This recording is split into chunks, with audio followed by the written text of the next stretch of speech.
to drag the past out into the light. We're one, but we're not the same. We get to carry each other.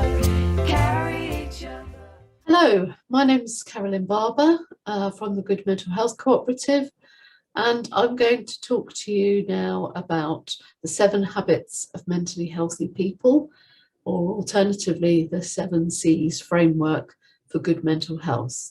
So I developed this framework several years ago and wrote about it in a book called The Layperson's Guide to Good Mental Health. So it's outlined in a bit more detail in a pamphlet which you can download as part of this course and read more about it. So this is a bit of a whistle-stop tour for you. I'm just going to share my screen now.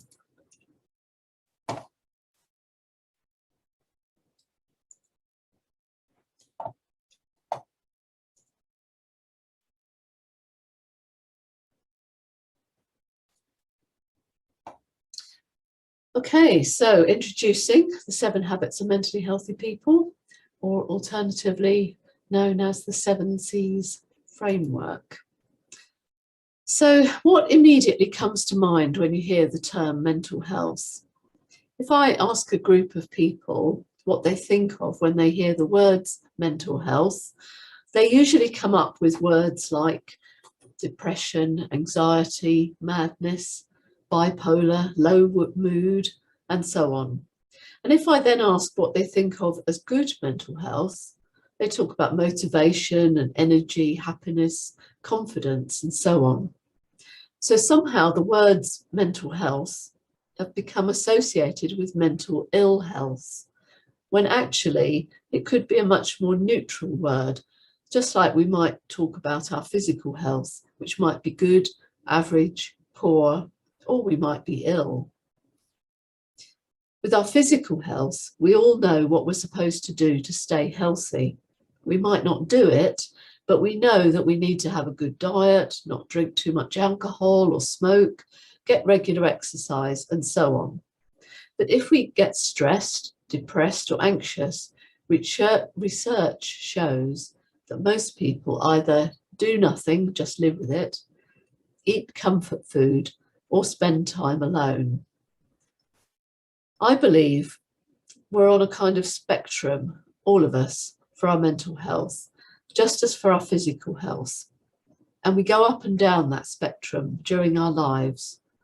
At least a quarter of us, 1 in 4 people, experience a period of mental ill health.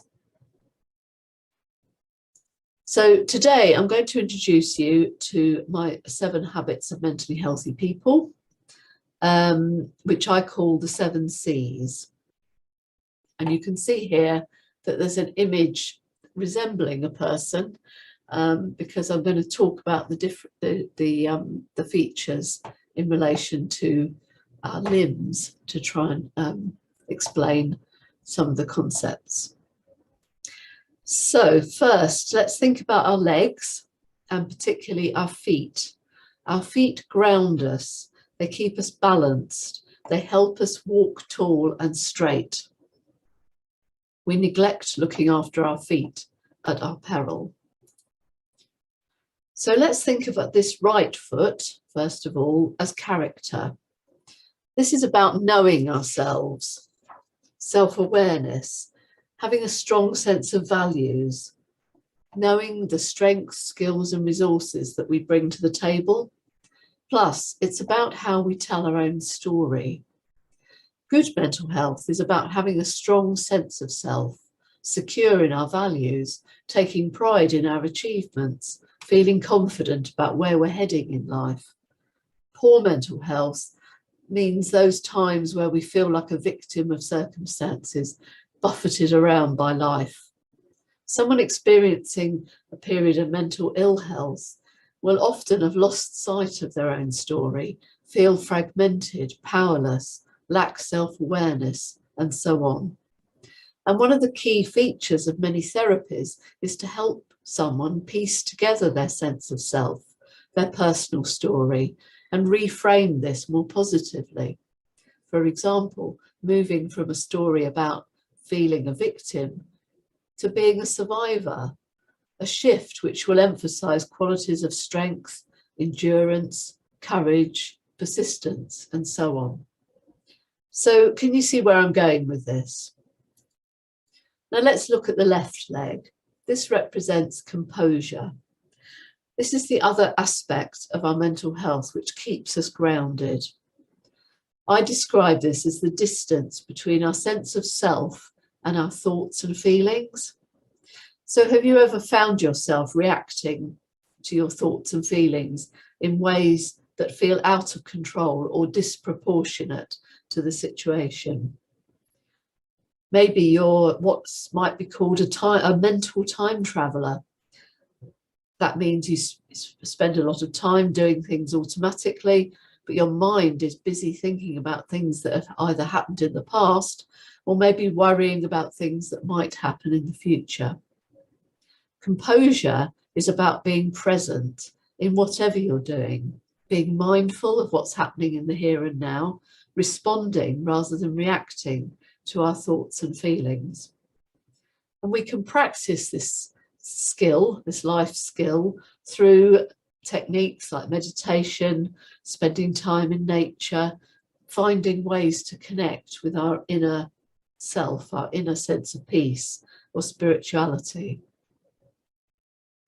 So moving on, our arms represent the way in which we reach out to the world around us.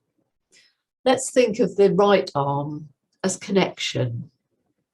This is about our relationships, not just close ones, but our wider social network too. Feeling part of our community through work, friendship, groups, common interests. These are all really important for our sense of belonging, our social status, and so on. We learn how important this is very early in life. Being sent to Coventry is one of the worst punishments to endure as a child at school. If you're a bit too young to know what that phrase means, it basically means being ignored and no one speaking to you. Solitary confinement is considered a form of torture. Another aspect of connection is our contribution to the world. Giving really is good for our mental health. Now, the left arm represents creativity. This is about remembering how to play, how to use our imagination, laugh and have fun. Maybe we want to develop a creative talent, but all too often tell ourselves we're just not good enough. Creativity has been described as an antidote to existential loneliness, a condition we all experience and which certainly links to our overall mental health. Forms of creative expression like art, music, dance, drama, these are all forms of expression that are fantastic to do, but also to experience when others do them. They connect with our deepest feelings. They provide solace. They inspire us.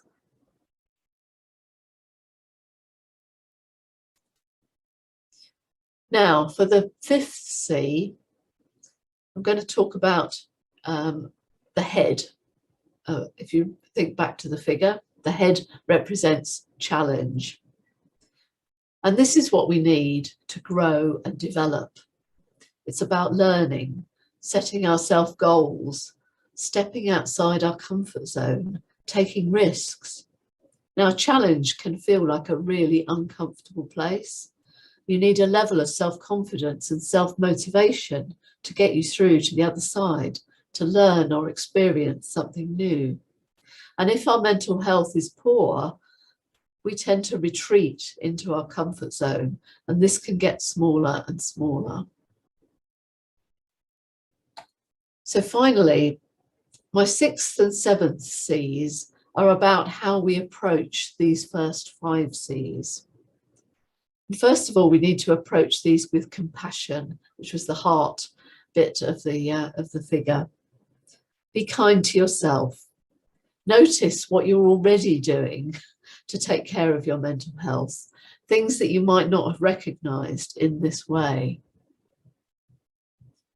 And lastly, treat all this and everything in life with curiosity. Ask questions, be interested, notice what's going on around you. It's virtually impossible, so it's said, to be curious and depressed at the same time. You may recall the phrase, curiosity killed the cat, but the origin of this phrase was actually care killed the cat. And care meant worry and anxiety in the 16th century. The phrase changed in the 19th century as curiosity became a bit of an undesirable trait, disapproved of by the establishment. So I believe it's high time that curiosity was rehabilitated as being good for our mental health. So in summary, let me remind you of the 7 C's, the 7 habits for good mental health. The legs represent character and composure. Our arms are about connection and creativity, and our head is about challenge. The heart represents compassion, and surrounding it, the whole circle surrounding the figure, is curiosity. So I'd like to invite you to take these with you on your journey through life. Take care of your mental health in the same way as you do for your physical health. I thank you for listening.